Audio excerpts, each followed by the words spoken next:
Caros amigos, estamos aqui na BH News com o nosso programa Justiça às Claras, uma forma de levar para a sociedade, para o cidadão, uma linguagem mais acessível do mundo jurídico, sobre as atualidades, sobre essas manchetes, sobre tudo que está acontecendo de novo no nosso país, no nosso mundo do direito, com entrevistas, comentários e por aí afora.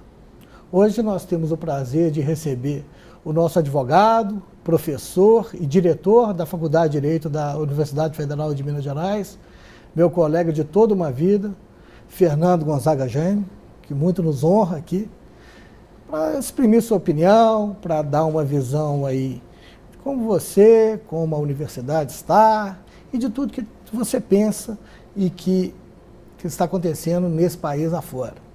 Primeiro, muito prazer em recebê-lo. Fernando, vamos lá, querido. O que você está achando? Essa moda aí, nós estamos aí vivendo pela segunda vez na nossa vida, um processo de impeachment do presidente da República. Eu queria que você contasse para o pessoal o que são as impressões, o que é o processo de impeachment propriamente dito, que tanto aí a gente se vê na televisão.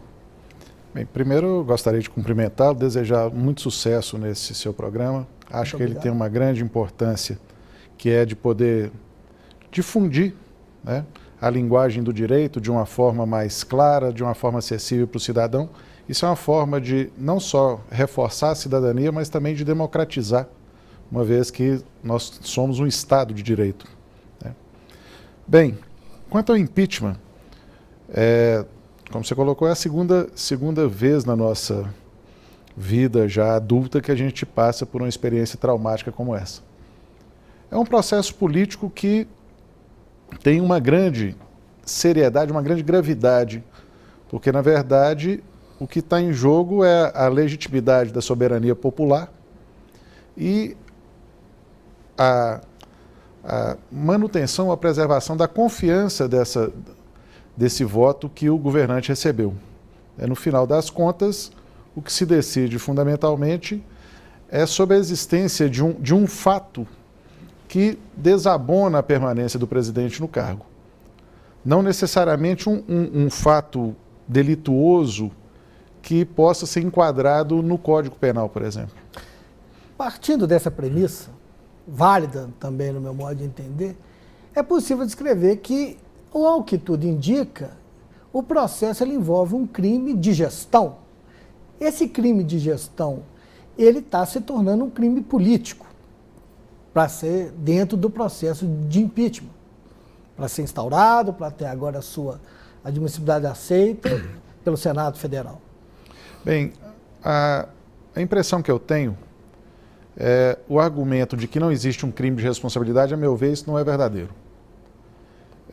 Se houve pedaladas fiscais, se houve manipulação do orçamento no ano de 2014, e se essa manipulação ocultou da sociedade dados relevantes, como o déficit fiscal, por exemplo, isso comprometeu diretamente a legitimidade da eleição que se realizou naquele ano. Pergunto, mas isso não seria uma questão afeta ao Tribunal Superior Eleitoral?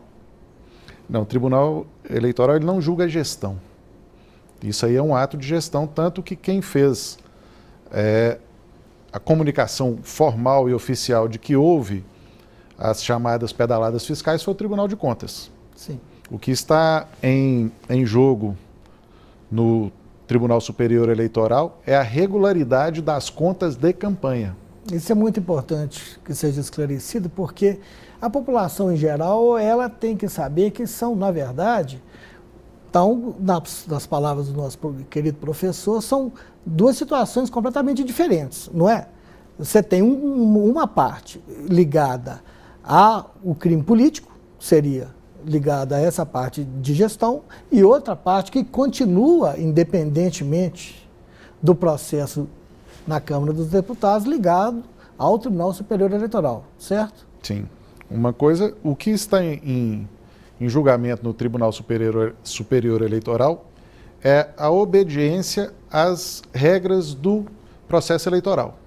Se a presidente eventualmente for afastada do poder, isso perderia o objeto no Tribunal Superior Eleitoral? Não.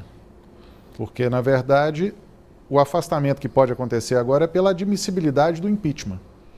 E aí abre-se um processo e, neste processo, vai ser assegurada a ela a ampla defesa, o direito ao contraditório, se for necessária a produção de alguma prova.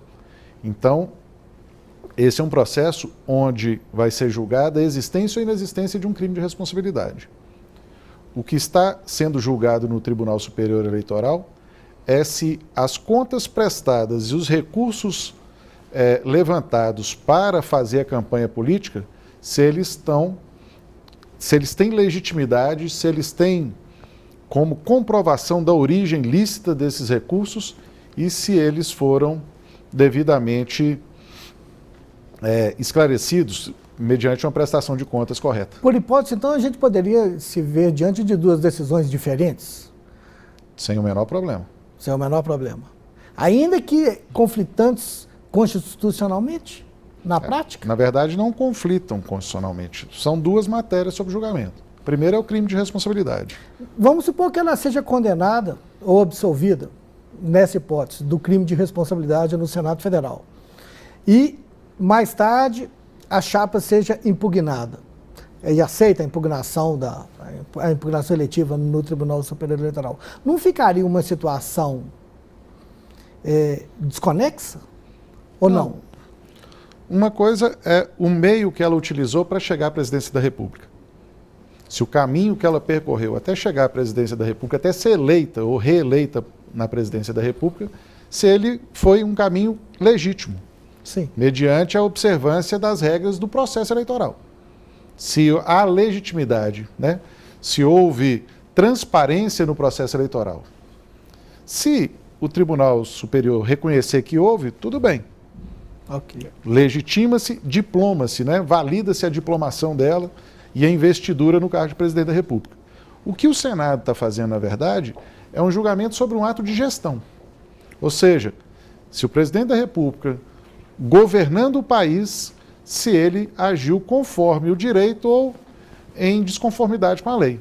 São duas coisas, né? Inclusive, acontece em dois momentos distintos da vida da própria presidente da República. Nós voltamos no próximo bloco com esse assunto.